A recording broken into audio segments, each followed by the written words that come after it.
Hello दोस्तों, आपका स्वागत है हमारे यूट्यूब चैनल में। आज हम आपको बताएंगे कि कैसे आप लॉन्ग टर्म इन्वेस्टमेंट के लिए स्टॉक्स एनालाइज और सिलेक्ट कर सकते हैं। तो चलिए शुरू करते हैं। स्टॉक मार्केट एक ऐसा जगह है जहां पर पैसे को ग्रो करने का मौका मिलता है, लेकिन इसमें सक्सेस अचीव करने के लिए सही स्टॉक्स को चुनना बहुत ज़रूरी है। स्टॉक्स को एनालाइज और सिलेक्ट करना एक आर्ट है जिसमें आपकी समझ, ज्ञान और तजुर्बे की ज़रूरत होती है। पहले बात करते हैं स्टॉक्स को एनालाइज करने की। स्टॉक्स की एनालिसिस के लिए आपको कुछ इम्पोर्टेंट फैक्टर्स को ध्यान में रखना होगा। पहला फैक्टर है कंपनी के फंडामेंटल्स। कंपनी के financial wealth, revenue, profit margin और डेट लेवल को इवेलुएट करना बहुत ज़रूरी है। इसे आप पता लगा सकते हैं कि कंपनी स्टेबल है या नहीं। दूसरा फैक्टर है इंडस्ट्री एनालिसिस। उस इंडस्ट्री में ट्रेंड्स, कंपटीशन और फ्यूचर प्रोस्पेक्ट्स को समझना ज़रूरी है। तीसरा फैक्टर है मैनेजमेंट एनालिसिस। कंपनी के मैनेजमेंट के एक्सपीरियंस और डिसीजन मेकिंग स्किल्स को इवेलुएट करना ज़रूरी है। इससे आपको पता चलेगा कि कंपनी का मैनेजमेंट कॉम्पिटेंट है या नहीं। स्टॉक्स को एनालाइज करने के बाद सही स्टॉक को सिलेक्ट करना आता है। स्टॉक सिलेक्शन में कुछ इम्पोर्टेंट टिप्स है जो आपको मदद करेंगे। पहला टिप है अपने इन्वेस्टमेंट गोल्स को समझना। आपको पता होना चाहिए कि आपको स्टॉक्स से क्या एक्सपेक्टेशंस है। क्या आप लॉन्ग टर्म ग्रोथ की उम्मीद रखते हैं या फिर डिविडेंड इनकम चाहते हैं। दूसरा टिप है डाइवर्सिफिकेशन। अपने पोर्टफोलियो में अलग अलग सेक्टर्स और कंपनीज को शामिल करना चाहिए। इससे रिस्क कम होता है और रिटर्न्स डाइवर्सिफाइड होते हैं। तीसरी टिप है रिसर्च करना। स्टॉक्स के बारे में पूरी रिसर्च करना बहुत ज़रूरी है। कंपनी के फाइनेंशियल रिपोर्ट्स, न्यूज़ और एक्सपर्ट ओपिनियंस को पढ़कर सही डिसीजन लेना चाहिए। स्टॉक्स को एनालाइज और सिलेक्ट करते समय कुछ कॉमन मिस्टेक्स से भी बचना ज़रूरी है। पहली गलती है ग्रीड। जब कोई स्टॉक बहुत तेज़ी से बढ़ रहा है तो हमें अपने ग्रीड को कंट्रोल करना चाहिए और समय पर प्रॉफिट बुक करना चाहिए। दूसरा गलती है हर्ड मेंटालिटी। जब मार्केट में कोई स्टॉक चल रहा है तो लोग उसमें ब्लाइंडली इन्वेस्ट करने लगते हैं। हमें अपने रिसर्च और एनालिसिस पर भरोसा करना चाहिए। तीसरी गलती है टाइमिंग द मार्केट।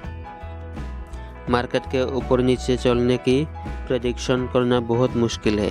हमें लॉन्ग टर्म इन्वेस्टमेंट्स के लिए स्टॉक्स चुनने चाहिए और उन्हें होल्ड करने चाहिए।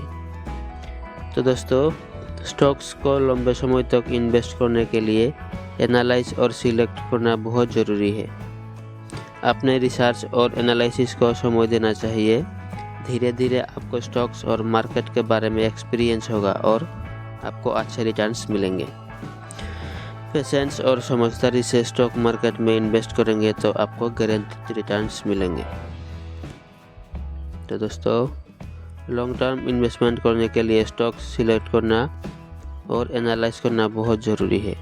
आज हम आपको कुछ टिप्स देंगे जिससे आपको समझ आएगा कि कैसे आप अपने लॉन्ग टर्म इन्वेस्टमेंट्स के लिए सही स्टॉक्स चूज कर सकते हैं। सबसे पहले हमें एक स्टॉक को एनालाइज करने के लिए उसके पास्ट परफॉर्मेंस को देखना ज़रूरी है। इसके लिए हम स्टॉक चार्ट्स का इस्तेमाल कर सकते हैं। स्टॉक चार्ट्स हमें कंपनी के स्टॉक्स के हिस्टोरिकल प्राइस मूवमेंट्स के बारे में इंफॉर्मेशन देते हैं। इससे हम ट्रेंड्स, पैटर्न्स और वोलेटिलिटीज़ को समझ सकते हैं।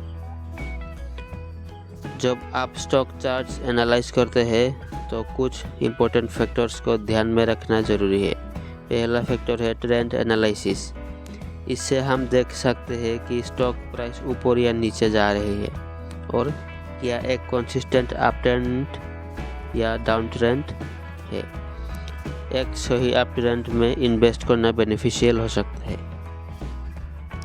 अब हम बात करेंगे फाइनेंशियल स्टेटमेंट्स की। फाइनेंशियल स्टेटमेंट हमें कंपनी के फाइनेंशियल हेल्थ के बारे में जानकारी देते हैं। इसमें profit and loss statement, balance sheet और कैश फ्लो स्टेटमेंट शामिल होते हैं। दोस्तों, हमें इन फाइनेंशियल स्टेटमेंट को एनालाइज करने के लिए कुछ इम्पोर्टेंट रेशियोज और पैरामीटर्स को कंसीडर करना चाहिए, जैसे कि PE ratio, debt to equity ratio और रिटर्न्स ऑन इक्विटी। ये रेशियोज हमें कंपनी के प्रॉफिटेबिलिटी, फाइनेंशियल स्टेबिलिटी और एफिशिएंसी के बारे में जानकारी देते हैं। स्टॉक एनालिसिस के साथ साथ हमें इंडस्ट्री एनालिसिस भी करना ज़रूरी है, क्योंकि अगर आप एक अच्छी कंपनी के स्टॉक्स सिलेक्ट करते हैं लेकिन वो इंडस्ट्री वीक पोजीशन में है, तो आपको इन्वेस्टमेंट को नुकसान हो सकता है। इंडस्ट्री एनालिसिस में हमें देखना होता है कि इंडस्ट्री का ग्रोथ पोटेंशियल क्या है, कंपटीशन कैसा है और फ्यूचर प्रोस्पेक्ट्स क्या है। अगर इंडस्ट्री स्ट्रॉन्ग है और ग्रोथ पोटेंशियल है तो लॉन्ग टर्म इन्वेस्टमेंट के लिए वो एक अच्छी चॉइस हो सकती है। दोस्तों, एक और इम्पोर्टेंट एस्पेक्ट है डाइवर्सिफिकेशन। जब आप लॉन्ग टर्म इन्वेस्टमेंट कर रहे हैं तो एक ही स्टॉक में इन्वेस्ट करना रिस्की हो सकता है, इसीलिए पोर्टफोलियो को डाइवर्सिफाई करना ज़रूरी है। पोर्टफोलियो डाइवर्सिफिकेशन का मतलब है कि आप अपने इन्वेस्टमेंट को अलग अलग सेक्टर्स और इंडस्ट्री में स्प्रेड आउट करें। इससे आप रिस्क को कम कर सकते हैं और पोटेंशियल रिटर्न्स को मैक्सिमाइज कर सकते हैं। तो दोस्तों, आज हमने देखा कि कैसे हम लॉन्ग टर्म इन्वेस्टमेंट के लिए स्टॉक्स एनालाइज और सिलेक्ट कर सकते हैं। ये सारे स्टेप्स हमारे लिए बहुत ज़रूरी है एक अच्छी इन्वेस्टमेंट स्ट्रेटेजी बनाने के लिए। स्टॉक चार्ट से ट्रेंड एनालिसिस करना, फाइनेंशियल स्टेटमेंट्स और रेशियोज की मदद से कंपनी की फाइनेंशियल हेल्थ को समझना, इंडस्ट्री एनालिसिस से ग्रोथ पोटेंशियल और कंपटीशन को इवैल्यूएट करना और पोर्टफोलियो को डाइवर्सिफाई करना, ये सभी फैक्टर्स हमें सही स्टॉक्स चूज करने में मदद करते हैं। लेकिन याद रखें, स्टॉक मार्केट में कोई गारंटी नहीं होती और इन्वेस्टमेंट रिस्क के साथ जुड़ी है, इसलिए हमेशा अपने रिस्क टॉलरेंस को समझकर ही इन्वेस्टमेंट करें। और अगर आप कन्फ्यूज्ड है या गाइडेंस चाहते हैं तो एक फाइनेंशियल एडवाइज़र की मदद लें। अगर आपको ये वीडियो हेल्पफुल लगी हो तो वीडियो को लाइक करें और हमारे चैनल को सब्सक्राइब करें, ताकि आप हमारे फ्यूचर वीडियोस को मिस ना करें। अगर आपके पास कोई सवाल या सुझाव है तो कमेंट सेक्शन में ज़रूर लिखें, हम ज़रूर जवाब देंगे। फाइनली, थैंक्स फॉर वाचिंग और मिलते हैं अगली इन्फॉर्मेटिव वीडियो में। तब तक के लिए हैप्पी इन्वेस्टिंग और अपना ख्याल रखें। Bye bye.